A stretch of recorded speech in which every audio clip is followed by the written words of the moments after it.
कल जो हम बताए थे निशास्त्र के क्षेत्र के अंदर कि 10 बिंदुओं पर आपको प्रकाश डाले थे, तो उस चीज़ को आप बहुत गहराई से लेके पढ़िएगा। वो आपके जीवन में जन्म से लेकर के मृत्यु तक आने वाली वह चीज़ें हैं, चाहे वह किसी पद पर रहिएगा, चाहे किसी सामाजिक पद पर रहिए, या सरकारी ब्यूरोक्रेट के पद पर रहिए, या कोई प्रतिनिधि के पद पर रहिएगा, उसका बहुत जरूरी है जीवन में।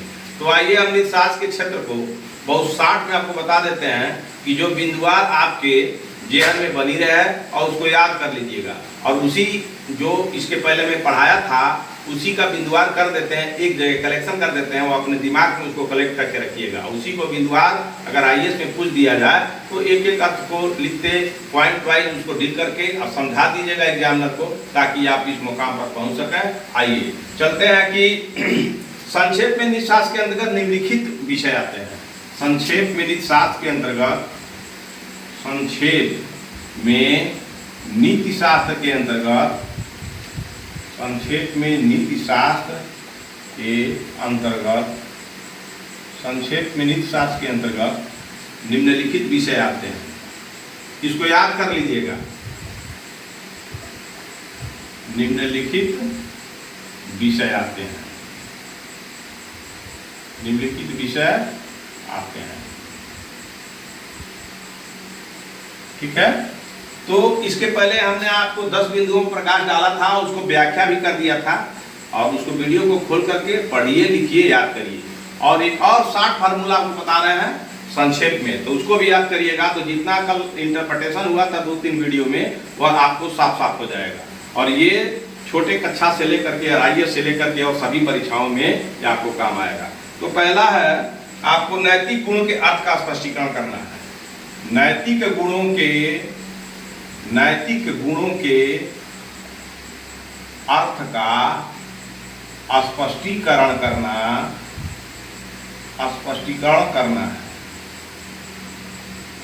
क्लियर हो गया? कि मैंने आपको बता दिया था कि नैतिक गुण क्या है, उसको स्पष्ट करना है। यह नीतिशास्त्र के विषय के क्षेत्र के अंतर्गत आता है। नैतिक निर्णयों के स्वरूप क्या है? नैतिक निर्णयों के स्वरूप क्या है? नैतिक निर्णयों के स्वरूप, नैतिक निर्णयों के स्वरूप, विषय, मान्यताएं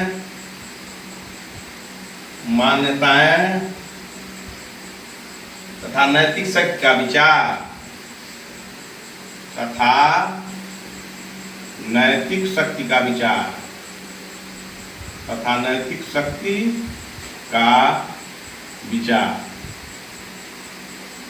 यह भी नीतिशास्त्र के विषय के क्षेत्र के अंतर्गत आते हैं। तीसरा क्या भाई, मैंने इसके पहले आपको पढ़ा दिया, नैतिक मापदंड की विवेचना करना। नैतिक मापदंड की विवेचना करना, नैतिक मापदंड की विवेचना करना, नैतिक मापदंड की विवेचना करना। तो चौथा क्या भाई, नैतिक पद्धति का विचार करना। नैतिक पद्धति का विचार करना, नैतिक पद्धति का विचार करना। पांचवा क्या भाई, कर्तव्य दायित्व के संप्रत्ययों का स्पष्टीकरण करना। कर्तव्य दायित्व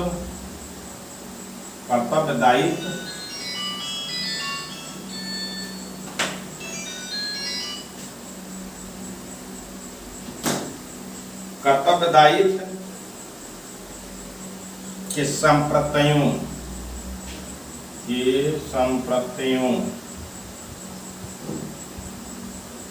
कर्तव्य दायित्व के संप्रत्ययों का स्पष्टीकरण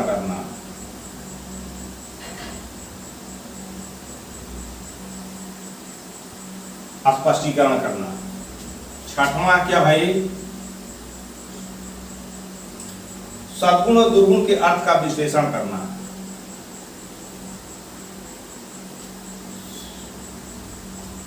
छठवां यहां लिख लीजिए, छठवां सद्गुण, सद्गुण व दुर्गुण, व दुर्गुण के अर्थ का स्पष्टीकरण करना, स्पष्टीकरण करना।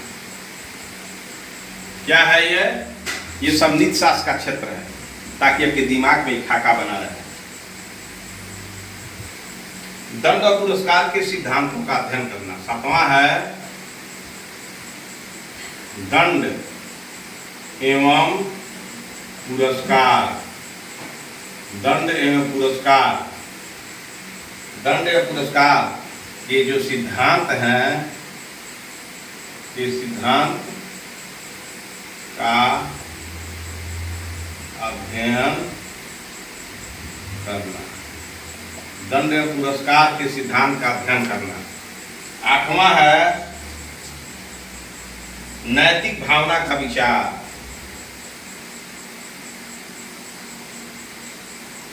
नैतिक भावना का विचार, नैतिक भावना का, नैतिक भावना का विचार, नैतिक भावना का विचार।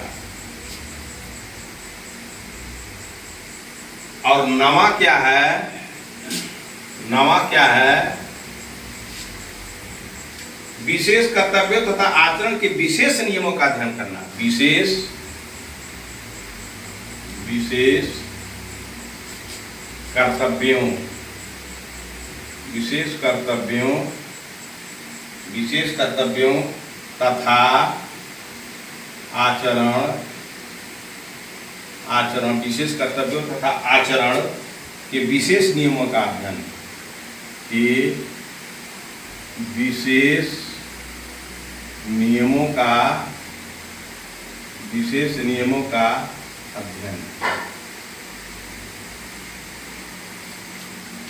क्लियर? और दसवां क्या है, यहां लिख देते हैं। दसवां क्या है, कुछ मनोवैज्ञानिक, कुछ मनोवैज्ञानिक, कुछ मनोवैज्ञानिक, कुछ मनोवैज्ञानिक, दार्शनिक, मनोवैज्ञानिक, दार्शनिक, सामाजिक, सामाजिक तथा राजनैतिक, तथा राजनैतिक, तथा राजनैतिक समस्याओं का विचार, तथा राजनैतिक समस्याओं का विचार, ये पहला विचार। तो मैं आपको बताना चाहता हूं कि संकल्प आईएएस कोचिंग चैनल की तरफ से एथिक्स आईएएस के पेपर में है, और एथिक्स में हमने एथिक्स के विषय प्रवेश को पढ़ा दिया, एथिक्स की परिभाषा पढ़ा दिया, एथिक्स के जो है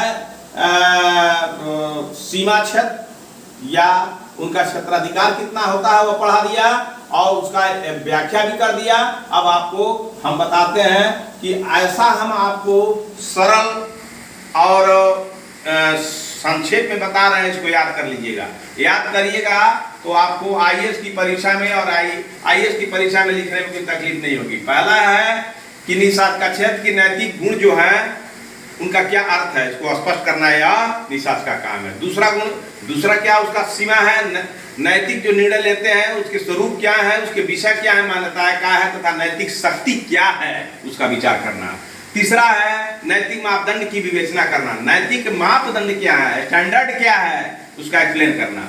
चौथा है नैतिक पद्धति क्या, मेथड क्या है का विचार करना। ये निशास्त्र का क्षेत्र यहाँ तक काम करता है। कर्तव्य दायित्व, किसी भी कलेक्टर, किसी एसपी का ड्यूटी क्या है, एब्लिगेशन क्या है, उसके संप्रत्यय, उसके कंसेप्ट को स्पष्ट करना। ये क्या है, संकल्प आईएएस कोचिंग की तरफ से ये नीति शास्त्र के ड्यूटी, ऑब्लिगेशन एंड कंसेप्टों का एक्सप्लेन करना है। और ये हो गया पांचवा। छठा है नीति शास्त्र के क्षेत्र के अंतर्गत सद्गुण और दुर्गुण के अर्थ क्या है, इसको भी स्पष्ट करना है। किसको करना है? नीति शास्त्र को। दंड क्या है, पुरस्कार के सिद्धांत क्या है, इसका अध्ययन करना है। ये किसका काम है? नीति शास्त्र का काम है। और किस लिए जरूरी है? एक आईएएस और एक आईपीएस को पढ़ने के लिए जरूरी है। जब तक एक आईएएस एक आईपीएस या नेता या प्रतिनिधि या समाज का कर्तव्य काम करने वाला सोशल वर्कर जो है, अगर दंड पुरस्कार के सिद्धांत को नहीं जानेगा तो वह समाज में कोई अच्छा काम नहीं कर सकता है। और आठवां है नैतिक भावना का विचार। अगर मोरल जो है ओब्लिगेशन नहीं है तो आप इस पर विचार नहीं कर सकते हैं तो आप कुछ नहीं कर सकते हैं। आपका शरीर चाहे 10 फीट का हो 20 फीट का हो, उससे मतलब नहीं है। मोरल एब्लिगेशन होना चाहिए। अगर मोरल एब्लिगेशन है, उस पर विचार हो रहा है तो नीति शास्त्र अपना काम कर रहा है। अगर नीति शास्त्र में यह काम नहीं हो रहा तो नीति शास्त्र के साथ आप अपराध कर रहे हैं। आइए आठवां क्या है? आठवां जो है आठवां हमने बता दिया नैतिक भावना का विचार। नौवां क्या है? विशेष कर्तव्य, स्पेशल ड्यूटी क्या है और स्पेशल आचरण क्या है और विशेष नियम का अध्ययन। मानो विशेष कर्तव्य और आचरण के जो विशेष नियम है उसका भी स्टडी करना है। किसको करना है? नीति शास्त्र को। यहाँ तक उसका क्षेत्र है। और कुछ 10वां क्या है कि कुछ मनोवैज्ञानिक जो साइकोलॉजिस्ट हैं उनको और फिलासफरों को और सोशलिस्टों को तथा पॉलिटिशियनों को की समस्याओं का विचार करना है। देखिए, मनोवैज्ञानिकों के सामने समस्या है, दार्शनिकों के सामने समस्या है, सामाजिक जो सोशलिस्ट है सोशियोलॉजिस्ट हैं उनके सामने प्रॉब्लम है, पॉलिटिशियन अभी हैं। अभी एक वार्ड सदस्य से लेकर मुखिया से लेकर प्रमुख से लेकर के एमएलए से लेके एमपी तक लेके मुख्यमंत्री तक लेके मंत्री तक लेके और प्रधानमंत्री राष्ट्रपति तक के ये पॉलिटिशियन हैं। इन पॉलिटिशियनों की कुछ समस्याएं हैं, इस पर विचार करना भी नीति शास्त्र का काम है।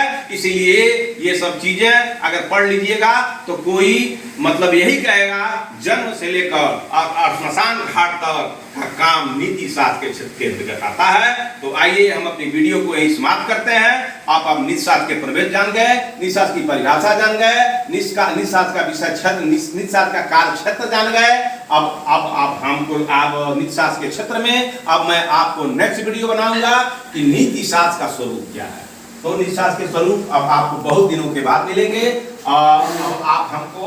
अब मैं आपको जो है अगला वीडियो एथिक्स के क्षेत्र में आपको बताऊंगा कि नीति शास्त्र का स्वरूप क्या है।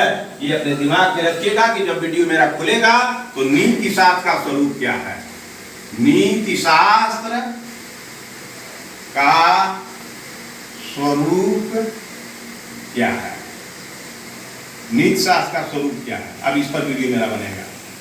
ठीक है, तो अगर पूछ दे कि नीति शास्त्र के अर्थ को बताते हुए एक जिला पदाधिकारी और एक पुलिस अधीक्षक के जो है कर्तव्यों का नीति शास्त्र के अर्थ को बताते हुए जिला पदाधिकारी और एक जिला पुलिस अधीक्षक के कार्यों में सहयोग करने की आवश्यकता का समीक्षात्मक वर्णन करें तो आप आराम से लिख सकते हैं, कहीं दिक्कत नहीं है। और चैलेंज से आप इसको भाषण भी दे सकते हैं, लेक्चर भी दे सकते हैं, कोई आपको डाउटफुल नहीं है। तो अब आइए हम अगले लेक्चर में आपको फिर मिलेंगे एथिक्स विषय के साथ नीति शास्त्र का स्वरूप क्या है। अब मैं आपको भारतीय राज्य व्यवस्था में ले चलूंगा। तो अभी 1 घंटे के बाद हम भारतीय राज्य व्यवस्था पर आज का वीडियो बनाएंगे। भारतीय राज्य व्यवस्था, भारतीय राज्य व्यवस्था यह भी आईएएस के सिलेबस में है, भारतीय राज्य व्यवस्था। तो ठीक है, मैं आप लोगों से यही कहूंगा कि आप जो है अपने जो पढ़ने वाले जो आपके नजदीकी हैं उनको कहिए कि चैनल को खोलें, सब्सक्राइब करें और समझें बुझें, ताकि मेरा जितना वीडियो बने आप तक पहुंच जाए और आप जो है समाज के लायक हो जाए और समाज को भी अपने लायक बना दें। थैंक यू, धन्यवाद।